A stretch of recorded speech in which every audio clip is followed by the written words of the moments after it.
Vážený pán predseda, vážené pani starostky, pani starostovia, primátorky, primátori, drahí hostia.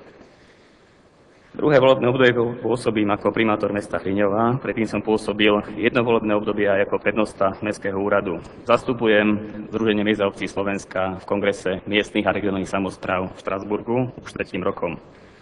Vzhľadom na moje doterajšie skúsenosti, ale na skúsenosti mojich kolegov, prejdené stovky kilometrov na cestách po slovenských regiónoch, hodiny diskusí s priamo volenými zástupcami, si dnes dovolím prispieť do diskusie o súčasnom postavení samospráv. Rád by som upozornil na viaceré problémy a rizika súčasného stavu legislatívno-právneho rámca, ktorý pri rovnakom trende môže viesť k postupnému potlačeniu, degradácii práv a k znefunkčneniu samosprávy. Od zmeny spoločenského zriadenia uplynulo štvrtstoročie. Jednou z dôležitých reformných zmien, ktoré nás priblížili k demokratickému spoločenstvu krajín, bolo podpísanie Európskej karty samospráv, zaručujúcej naplňanie princípov zastupiteľskej a priamej demokracie. Práve zástupcovia miestnych samospráv, ktorí sú k občanom najbližšie, vedia kvôli naliehavosti vzniknutých problémov, vďaka skúsenostiam, opretým o poznanie problémov občanov, aj vďaka autonómnemu rozhodovaniu obecných zastupiteľstiev nachádzať unikátne a častokrát jednoduché riešenia na problémy, s ktorými si dlhé roky nevie poradiť štát. Paradoxne a nezriedka sa takéto riešenia rodia pri porušení zlých legislatívnych noriem. Ako najrukolapnejší príklad uvediem skúsenosti viacerých starostov s riešením rómskej problematiky.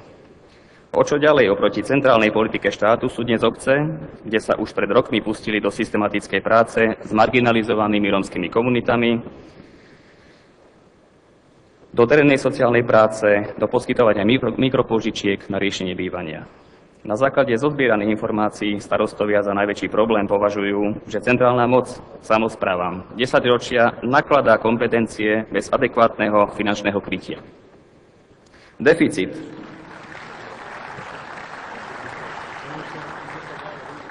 Deficit finančných zdrojov sa prejavuje vo všetkých oblastiach života samospráv.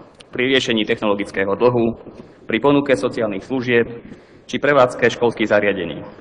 Povinnosti a úlohy obcí sa neustále rozširujú, no na druhej strane im do výlučne samosprávnych kompetencií zasahuje štát.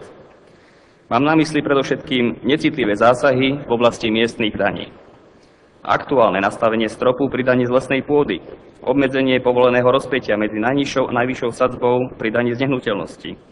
V mnohých oblastiach pociťujeme plazivú centralizáciu štátu. Od roku 2009, kedy sa samosprávy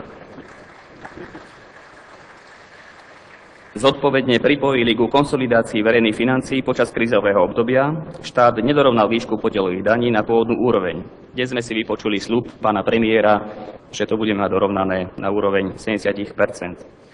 Už vôbec nedochádza k vyrovnávaniu rozdielov v ekonomicky slabých regiónov s vysokou mierou nezamestnanosti, silným vysťahovalectvom či vysokým podielom rómskeho obyvateľstva. Tento aspekt bol pritom jednou z priorít pri spustení fiškálnej decentralizácie. O decentralizácii verejnej správy v roku 2005 nedošlo ku objektivizácii pre rozdelenia výnosu dane z príjmov miestnej samospráve o miestne špecifika. Ako napríklad dĺžka spravovanej cestnej siete, charakter osídlenia, veľkosť chotára. Jediné zmeny sa týkali zvýhodnenia jednotlivých vybraných samospráv po zbabranom ščítaní ľudu, domov a bytov, ktoré si jednorazovou zmenou metodiky s posvetením našej stavovskej organizácie prilepšili o milióny eur. Ani eurofondy neboli pre mnohé mestá a obce očakávanou pomocou.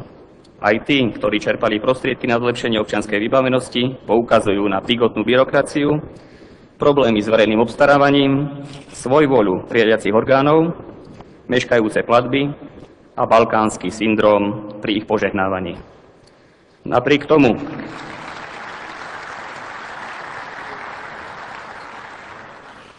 tomu, že každý starosta má v zásobníku pripravené množstvo projektových zámerov, za celé plánovacie obdobie neboli predložené vhodné výzvy. Alokácie v mnohých výzvach sa ukázali ako nedostatočné. Neexistuje ani náznak nádeje, že tomu bude inak v tomto plánovacom období. Napriek tomu sa premiér na konferencii o čerpaní eurofondov aj za prítomnosti eurokomisárky pre regionálnu a mestskú politiku 27. marca tohto roku vyslovil, že vláda Slovenskej republiky si pri čerpaní eurofondov svoju úlohu splnila na 100%. Zvyšok je na prijímateľoch pomoci, teda mestách a obciach. To sme počuli aj dnes.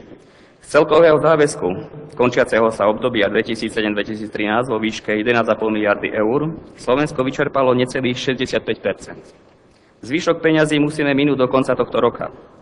V novom období 2014-2020 má štát k dispozícii až 15,3 miliardy eur, pritom za rok a 4 mesiace ešte nebola vyhlásená žiadna výzva na predkladanie projektov, pán minister.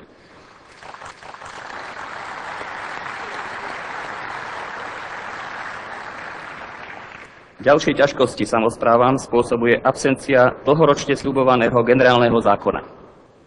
Žiadna politická garnitúra nepomohla prijatím legislatívy, ktorá by uľahčila mestám a obciam vysporadovanie pozemkov pod verejnoprospešnými stavbami.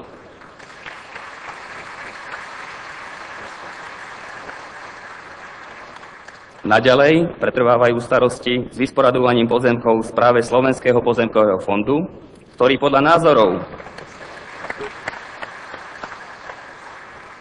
názorov viacerých kolegov stratil svoje opodstatnenie. Napokon prednosť pri vysporadovaní pozemkov v správe SPF dostáva neraz súkromný žiadateľ na úkor obce alebo mesta.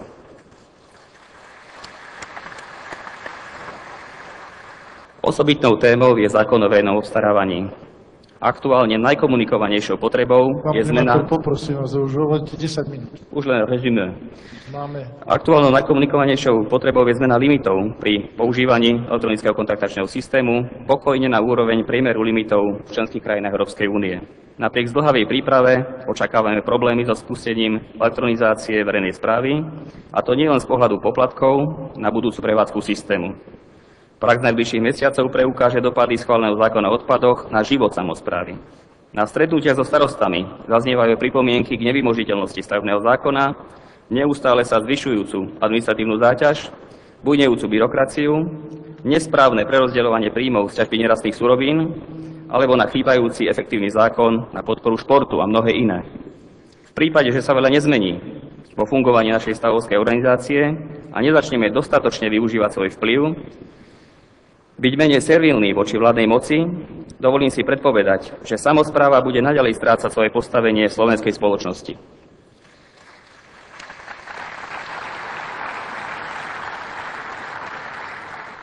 Spolu s rizikami, ako je alarmujúci stav súdnictva a prokuratúry, spojený s evidentným rozkradaním štátu, sa vôbec nečudujem nezaujímu občana o veci verejné. Nový predseda ZMOSu, ktorého si na tomto sneme zvolíme, by mal predložiť víziu, kde sa má samospráva nachádzať o 10 až 15 rokov. Verím, že pri súdržnosti, stavovskej kolegialite, zdieľaní informácií a efektívnej spolupráci bude naplnenie vízie fungujúcej a sebavedomej samosprávy predpokladom štíhleho, efektívneho a dobre spravovaného štátu. Ďakujem za pozornosť. Dobre, ďakujem pekne.